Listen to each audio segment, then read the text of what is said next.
રાજુનું પણ કલ્યાણ કર્યું અને વિશ્વના કેટલાય જીવો એમને મોક્ષ પમાડી તારી દીધો અને કેટલાય અસંખ્ય જીવોને એમને સંગીતની પ્રાપ્તિ કરાવી. એટલે એ પણ આખા ભવમાં મોક્ષ જશે. એટલે જ એમને વિશ્વ કલ્યાણકારી કહ્યા છે. ને એમના ભગવાનની મહિમા અદ્ભુત છે, જે અહીંયા કહેવા આવશે સ્વયં કૃષ્ણ મહારાજ.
વર્ષો સુધી મારા રાજગઢમાં તે પૂજાઈ અમે દરરોજ એની સેવા પૂજા કરતા.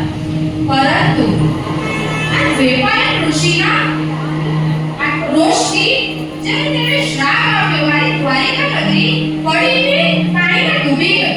ત્યારે એ પ્રતિમાનું રક્ષણ કરવા માટે દેવો એ પ્રતિમાને ગિરનારની ગુફામાં સંતાડી દીધી. હવે તમે જે ગિરનાર પર પ્રતિમા પૂજો છો એ પ્રતિમાજી બહાર આવી કઈ રીતે? જો તેનું રાજ જાણવું હોય તો આગળની સ્ટોરીમાં તમને જણાવીશ.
જે પ્રતિમા બ્રહ્મેન્દ્ર દ્વારા દેવલોકમાં પૂજાય.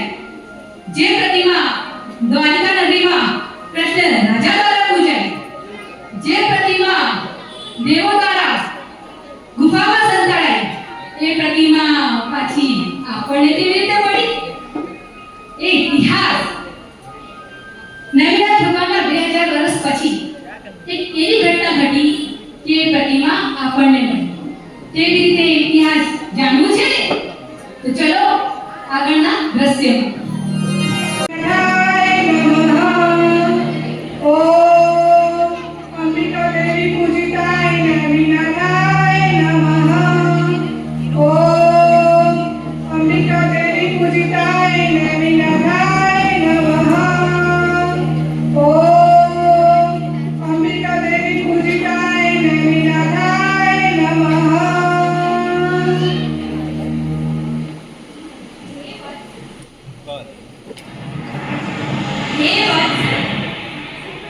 હું તારી ભક્તિથી ખૂબ જ પ્રસન્ન થઈ છું.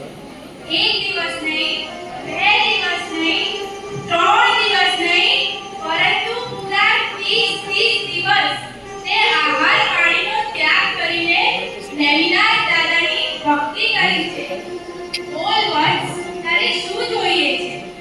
હે દેવીમાં, તમારા દર્શન પામીને હું તો ધન્ય બની ગયો છું. આપને મારા કોટી કોટી પ્રણામ. પણ હું ખૂબ જ દુઃખી છું. મારા માટે પાપનો ઘણો મોટો ભાર છે. પાપનો ભાર? શેના પાપનો ભાર દત્તસાર?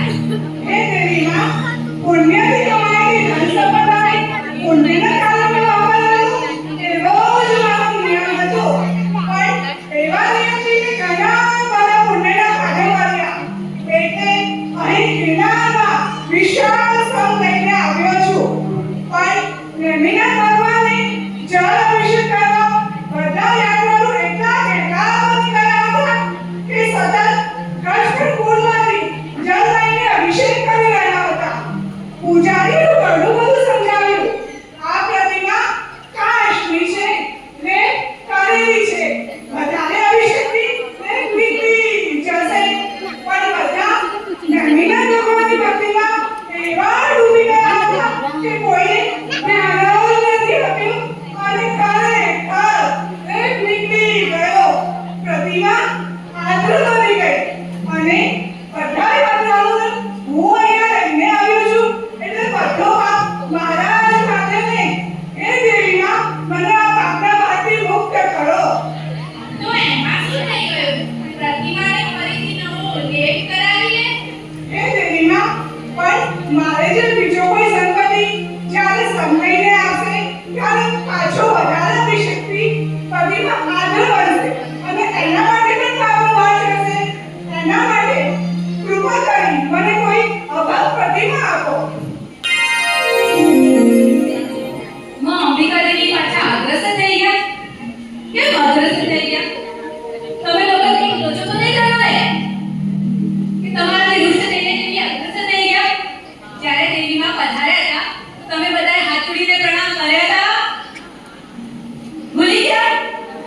આવું કરવાનું? તમારાથી રૂષ્ટ થઈને જતા રહ્યા. હવે ચિંતા ના કરો કે તમારાથી રૂષ્ટ થઈને નથી રહ્યા. એ તો રત્નસાણી માંગણી સાંભળીને અગ્રસર થઈ ગયા. કદાચ રત્નસારના જે સત્વની એ પરીક્ષા લેવા માંગતા છે કે રત્નસારની સાધના કેવી છે, એના ભાવ કેવા છે. રત્નસારની સાધના એ ભંગ કરવાની કોશિશ કરે છે, પણ રત્નસારની સાધના ભંગ નથી થતી એનો સત્ય દર્શનવાતો નથી. અને એ જોઈ દેવી પ્રસન્ન થાય છે અને પુનઃ પ્રકટ થાય.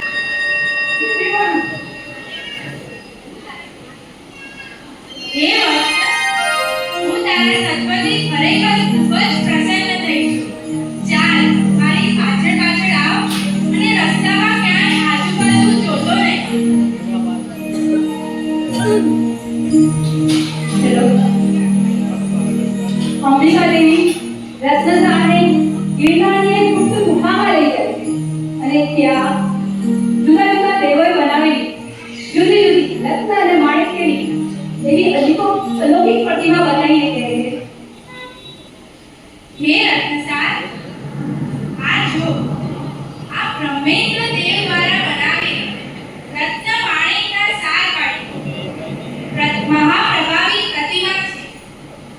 જે અગ્નિ અને વજ્રથી પણ અભેદ છે. આનો પ્રકાશ બાર યોજન સુધી ફેલાય છે. પણ ભવિષ્યમાં ચોર લૂંટારાઓ આને લૂંટી ન જાય તે માટે હું તને 4 વર્ણનો નેમ કરીને આપું છું. પ્રતિમાને કાચા સૂતરના દોરાથી બાંધીને તું લઈ જા. પણ હા, ધ્યાન રાખજે, પ્રતિમાને ક્યાંય મૂકતો નહીં વચ્ચે અને પાછળ ફરીને જોતો નહીં.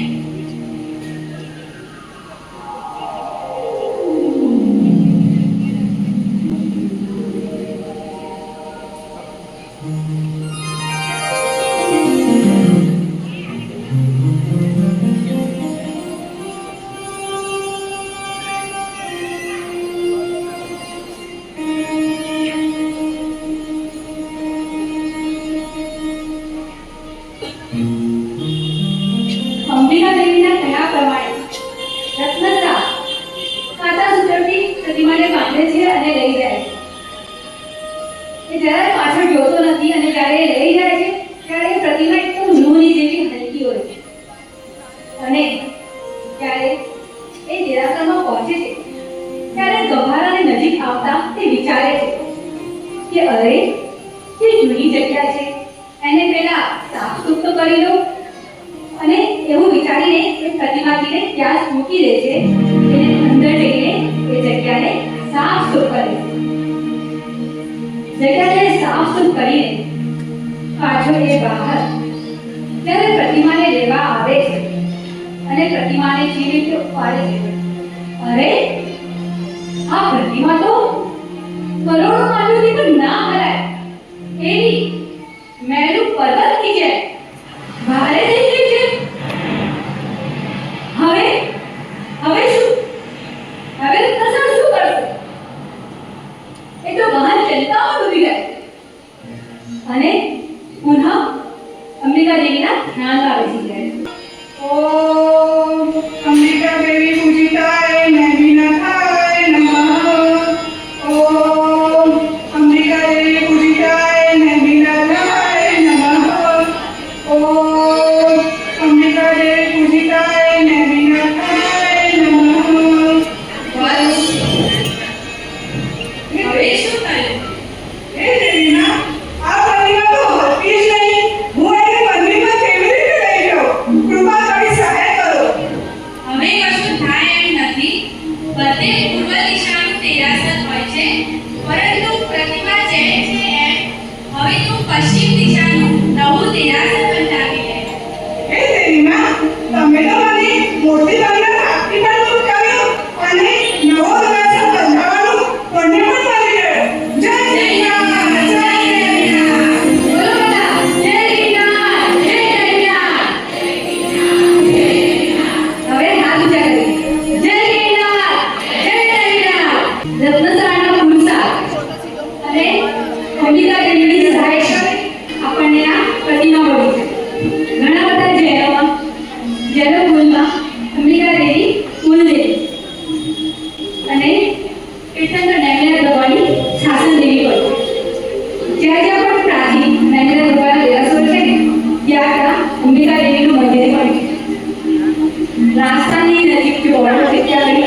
જાણવું છે તો આગળ